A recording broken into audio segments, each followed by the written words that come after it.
What's going on, everybody?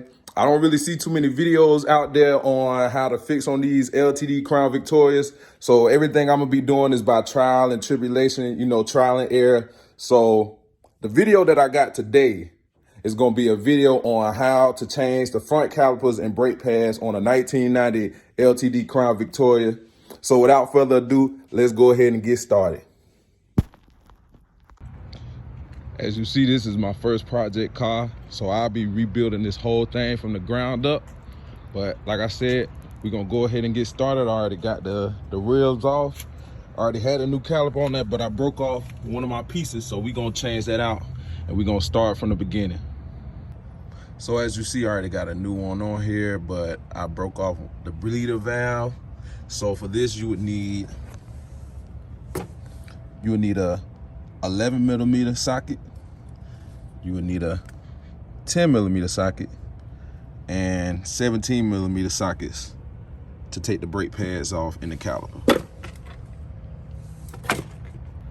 So first thing you want to do, you want to go ahead and get that 17mm and go ahead, and I'm using a 3/8 drive socket. It doesn't really ratchet, it doesn't really matter. You can have a quarter drive, half drive, but I'm using a 3/8 drive for mine.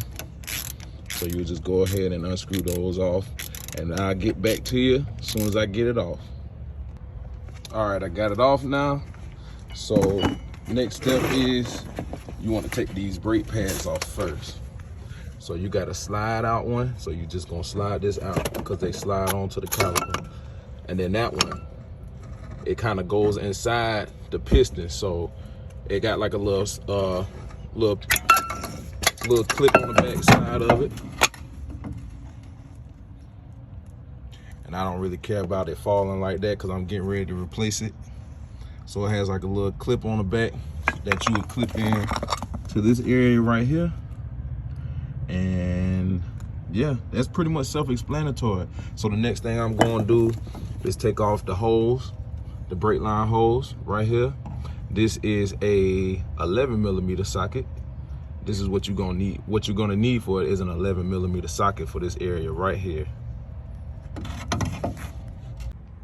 All right, so my recommendation is before you put this front caliper on, which slides on right here with these two hooks, is to put that back one on first because you have to push it into those slots. So what I did was I already went on ahead and tightened up my 11mm bolt back here. And one thing you want to do is you want to make sure these bolts right here line up inside the brake pad. You want to make sure they're not just sitting on it and you tighten it up, because what's going to happen is once those brake pads start to wear, it's just going to loosen up. So you want to just go ahead and kind of have that already situated, and inside each bolt, each hole on the brake pad. So I'm gonna go ahead and I'm gonna tighten these 17mm bolts up, and then what I'm gonna do is I'm gonna open up this 10mm a little bit, and I got some brake fluid that I'm gonna pour in. I recommend keeping the cap open, so it doesn't build up any pressure or anything in the little inside of the reservoir. So I'm gonna go ahead and tighten these bolts up, and I'll be back with you in a few seconds. So what I've done is I've actually overfilled it. I'm gonna end up replacing it soon, but for now it'll work. I overfilled it because I want to go. I open this up a little bit, and I want to go ahead and kind of pump the brakes. So whatever air is in the line, I can kind of get it out. So what I'm gonna do is I'm gonna go ahead and pump the brakes a little bit, get whatever's out the line, and I would recommend getting one of these right here. 32 ounce, just in case you need any extra while you pumping the brakes and you need to fill it back up, because what I'm gonna end up doing is I'm gonna end up bleeding the other side also. So yeah, so I'm about to go ahead and get started on that, and I'll be back with you. So yeah, that's pretty much it. I would recommend probably put something down. You don't want to leave that around, but I kind of did this on the fly. But yeah, so that's pretty much it. You want to loosen this up. Like I said, it's a 10mm socket, and you want to loosen that up, and pump the brakes a little bit, get the air out the line.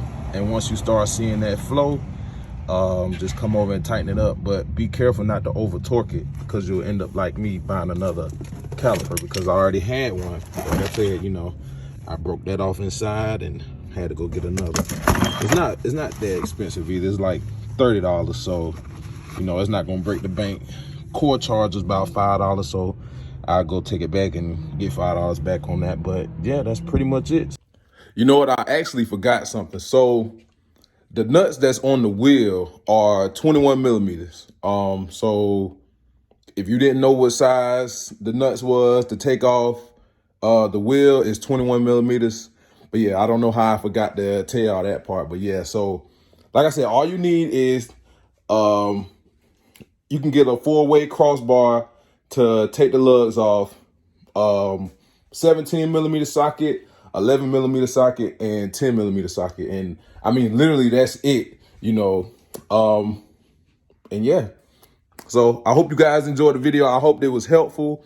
I hope if you have any other questions, because like I said, that car right there, I'm rebuilding the whole thing. So I'm starting from the ground up. I done already changed the fuel pump, the starter relay, starter solenoid switch. Let me see what else. The fuel filter, the brake calipers. So if y'all need any assistance, or if y'all got any questions about those things, just hit me up. You can comment on this video, whatever you want to do, and we'll just go from there. So I hope you enjoyed.